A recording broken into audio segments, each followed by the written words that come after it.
Eu sou o caminho, a verdade e a vida. Ninguém vem ao Pai senão por mim. Olá, seja bem-vindo ao canal Conhecendo o Caminho. Aqui é Juliano e hoje, para glória de Deus, para mais uma gravação, né? Hoje pretendo fazer um estudo rápido, né? Não é um estudo, na verdade é uma reflexão mesmo, né? Sobre um assunto bíblico, e saúdo a vocês com a paz do nosso Senhor e Salvador Jesus Cristo. E o assunto de hoje, meus irmãos, é o seguinte: por que o véu do templo se rompeu ao meio quando Cristo morreu? Você sabe por quê? Vamos meditar um pouco então nessa questão. Analisando aqui o Evangelho de Lucas, no capítulo 23, nós vemos o seguinte, chegando ao ponto exato aqui, né? Vai dizer o seguinte, ó, no verso 44 do capítulo 23. E era já quase a hora sexta, e houve trevas em toda a terra, até a hora nona. Escurecendo-se o sol, e rasgou-se ao meio o véu do templo. O véu do templo se rasgou ao meio. E clamando Jesus com grande voz, disse: Pai, nas tuas mãos entrego o meu espírito. E havendo dito isto, expirou. Amém? Então nós vemos aqui uma situação que acontece. Na morte de Cristo, quando ele estava já tinha feito todo, já tinha recebido toda aquela maldição, né, que ele se fez maldição por nós, né, para nos dar a expiação.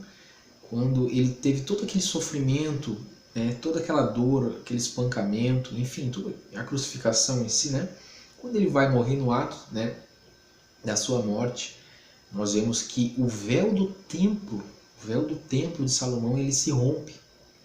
Aí nós temos que entender, nós temos que ir na lei e entender o que significa isso. Primeiramente, nós vemos aqui, ó, Êxodo capítulo 26, a partir do verso 31, a lei vai dizer o seguinte, né? A ordem, no caso de Deus, para Moisés, né, referente a todos os utensílios e todo o formato, né, do templo, dos altares e todas as coisas que tinham naquele contexto da lei, né? Então nós vemos no verso 31, no capítulo 26 de Êxodo, o seguinte: depois farás um véu, ó, o véu aqui, ó. Depois farás um véu de pano azul, e púrpura, e carmesim, e linho fino, torcido, com querubins, de obra-prima se fará. E o porás sobre 4 colunas de madeira de cetim, cobertas de ouro, sobre 4 bases de prata. Seus colchetes serão de ouro. Pendurarás o véu debaixo dos colchetes e meterás a arca do testemunho ali dentro do véu. E este véu, essa é a parte principal, ó, e este véu vos fará separação entre o santuário e o lugar santíssimo. Amém? Então nós entendemos que na construção do tabernáculo, né, dentro do tabernáculo, Deus determinou que havia uma parte dentro do tabernáculo que seria separada de todas as outras partes. Era o Santo dos Santos, ou o Santíssimo, né? Como também diz aqui, o lugar santíssimo, né? Era o lugar mais santo do tabernáculo, onde somente o sumo sacerdote poderia ter acesso ali. E não era sempre também que ele poderia ter acesso. Tinha um momento determinado para isso. Veja que esse véu ele fazia separação entre, como diz aqui, entre o santuário e o santo lugar santíssimo. Veja que dentro do véu, para dentro do lugar santíssimo, onde ficava a Arca da Aliança, né? E a Arca da Aliança tem uma ligação com expiação. Dentro da Arca da Aliança tinha as tábuas da lei, tinha a vara de Arão, tinha o maná, né? escondido, e tinha também, você vê o propiciatório em cima da arca, ali tinha a questão da expiação, né, que o sumo sacerdote ele então fazia expiação com sangue, né, do animal sem defeito ali no propiciatório, né. Então dentro do santuário, ali no santuário tinha separação no tabernáculo do Santo dos Santos, e a separação que fazia era o véu, né? Então é o seguinte, irmãos, nós temos que entender o seguinte: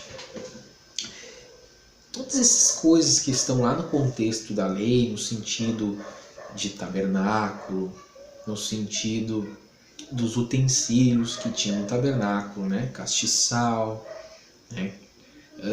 Altares de bronze, de ouro, incensário, que mais? O próprio sacerdote, sumo sacerdote, a expiação com sangue, guardar festas, guardar sábado, né? E etc. Todas essas coisas, elas eram sombras, né, de coisas que na segunda aliança, no segundo pacto e no pacto eterno em Cristo se tornam realidades, né? Então aquilo lá da lei são figuras que Deus ele mostra para nós hoje no sentido real. Amém? Por exemplo, as festas você vê se cumprindo em Cristo, né? Nem todas as festas se cumpriram ainda, né? Ainda tem festas a se cumprir em Cristo, mas algumas festas já se cumpriram, né? Páscoa, né? Cristo sendo Cordeiro, né? Primícias, Cristo ressuscitando, né? E etc. Então você vê que muitas coisas eram a própria palavra vai dizer em Hebreus 10, né?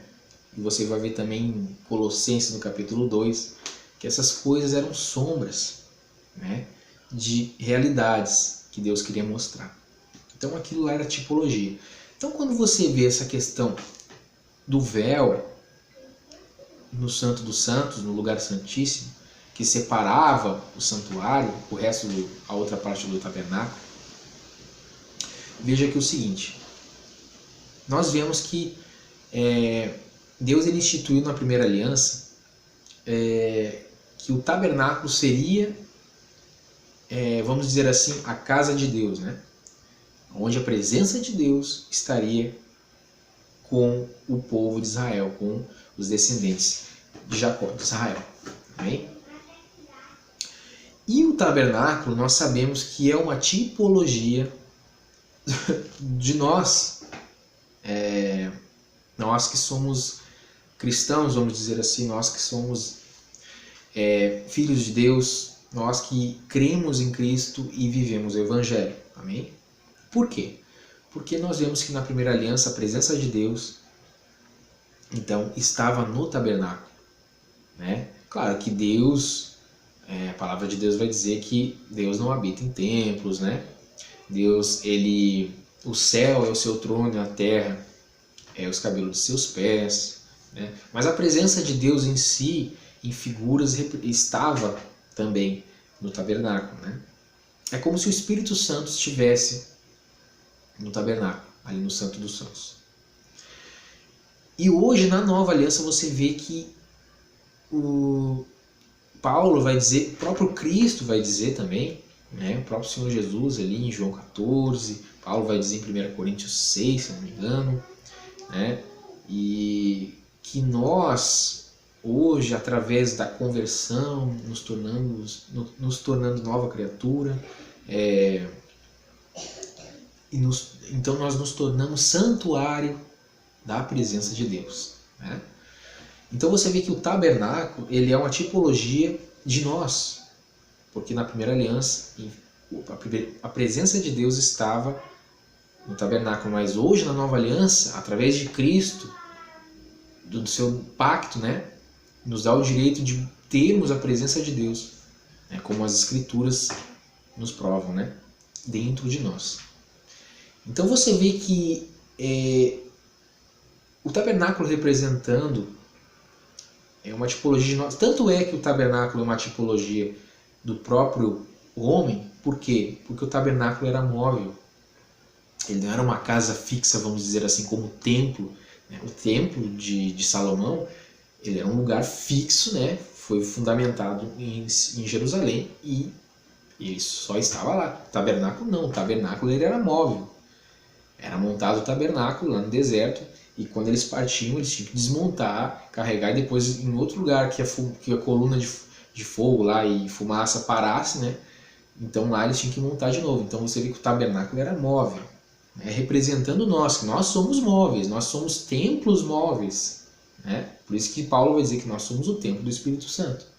Amém? Por isso que o tabernáculo é uma tipologia de nós hoje. Então, entendendo que o tabernáculo representava em figuras nós, você veja que dentro do tabernáculo tinha esse véu, né? E que separava o santuário do lugar santíssimo. E o lugar santíssimo é onde estava a presença de Deus, onde só o sumo sacerdote poderia entrar. Veja que em Êxodo, né, várias vezes Deus vai dizer que o povo era obstinado, né, aquele povo lá do contexto de Moisés. Então você veja que a lei estava vamos dizer assim, no livro, né, a lei estava nas tábuas de pedra, mas a lei não estava no coração e na mente daquele povo, né? Só que em Jeremias, no capítulo 31, vai dizer que na nova aliança,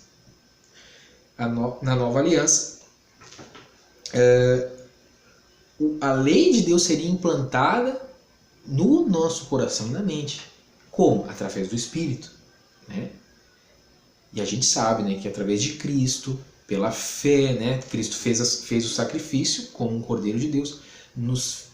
Pela fé nós temos a remissão, nós temos a expiação dos pecados. Então, pela fé nós buscamos a Deus hoje, Cristo sendo o nosso mediador entre nós e o Pai, né? Cristo sendo o mediador, ele então arranca essa barreira que era o pecado, né? Que era a condenação. Cristo arrancou pela sua morte, né? Esse véu espiritual que é o pecado, que é a condenação. E hoje nós temos acesso direto a Deus, ao Pai. Por isso que o apóstolo Paulo vai dizer que na carta de Timóteo que Cristo, só há um mediador entre Deus e os homens, que é Cristo, né? Porque Cristo ele é o caminho, ele é o mediador, ele é quem fez e faz a mediação entre o pecador e o Criador. Amém? Então, quando você vê Cristo morrendo, a primeira aliança foi desfeita, né? Naquela forma de ordenanças da lei, e a segunda aliança, então, com aquelas leis eternas de Deus, elas são colocadas dentro do coração do crente, vamos dizer assim, do cristão, né? Na nova aliança. E então o véu que lá no tabernáculo, que representa nós, aquele véu que separava a presença de Deus da outra parte, esse véu é como se Jesus ele tivesse aquela representação do véu se rompendo, porque através da morte de Cristo e da nova aliança nós temos acesso, não tem mais o véu. Nós não temos mais um véu espiritual que nos bloqueia a Deus. Não, através de Cristo nós temos acesso ao Pai, glória a Deus, né? Nós temos acesso ao Pai. Porque Cristo disse, eu sou o caminho, a verdade e a vida. Ninguém vem ao Pai senão por mim. Então, através de Cristo, através da nossa conversão, em primeiro lugar nós temos que crer, né? O primeiro passo é a pessoa crer no Evangelho. Então a pessoa se arrepende dos seus pecados, se converte, a pessoa então busca Deus, ela nasce de novo, ela se torna uma nova criatura, uma criatura carnal sai, é sepultada, e a criatura espiritual então nasce, né? Então a partir da criatura espiritual nós recebemos o Espírito Santo e nós então nos tornamos templos do Espírito de Deus, né? Então nós então temos acesso direto à comunhão com o nosso Criador através do Filho de Deus, Cristo Jesus, né? Então nós não temos hoje na nova aliança como na primeira aliança tinha. A primeira aliança tinha um véu, tinha todas aquelas ordenanças que tinha que fazer, né, para poder se manter no pacto com Deus. Mas hoje, através de Cristo Jesus, tudo se cumpriu em Cristo, nessas ordenanças, vamos dizer assim, e nós então temos o acesso direto ao Pai, graças a Deus, graças a Cristo, graças à misericórdia de Deus, nesse pacto perfeito e maravilhoso que é através do sangue de Cristo, né? Então hoje, graças a Deus, nós não temos o véu se rompeu. Quando o véu se rompeu, ali descrito em Lucas 23, representando que nós não temos mais um bloqueio, uma parede que nos separa de Deus. Nós só dependemos da gente crer, de nós crermos e se entregarmos 100% para Deus, né? E através de Cristo, nós então nos achegamos a Deus. Aí podemos ter comunhão com o nosso Pai. Amém?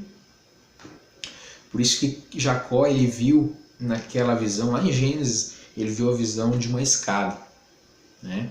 E essa escada é uma tipologia, uma figura que representa a Cristo, porque Cristo é o caminho, a verdade e a vida, e ninguém vai ao Pai senão por Ele. Então, quando você vê a escada, é a Cristo. É como se, por causa do pecado de Adão e Eva, e desde lá teve essa separação do Criador com a criatura, através de Cristo. E Cristo é como se fizesse uma escada para que nós podemos acessar o Pai. É claro, pela fé, né? Pelo Espírito, porque nós não vemos Deus, né? Mas através da comunhão espiritual nós temos certeza da comunhão quando nós nos entregamos a Cristo. E, enfim, é como diz a palavra, né? O Espírito Santo, ele nos convence da justiça, do juízo, do pecado. Então, quando nós temos comunhão com o Espírito, nós temos certeza referente a essas questões espirituais, né? E nós temos certeza que nós somos o templo. Nós, quando temos o Espírito Santo, nós temos certeza do que a gente vive. E não é à toa que a gente vive renunciando dia após dia, porque nós temos certeza absoluta que nosso Senhor, ele vai voltar. E as promessas dele para quem estiver firme e perseverante é a vida eterna, né? Amém? Espero que vocês tenham entendido então essa questão do véu, né, do templo ter se rasgado na morte de Cristo. Peço que vocês se inscrevam no canal, né, para você estar recebendo os estudos bíblicos, palavras de fé, reflexões, né. Agradeço a todos que têm se inscrito no canal. Peço que você compartilhe esse vídeo para mais pessoas, né, e que Deus abençoe vocês com muita sabedoria, com muita paz e muita saúde, e a família de vocês também, né. E até o próximo vídeo.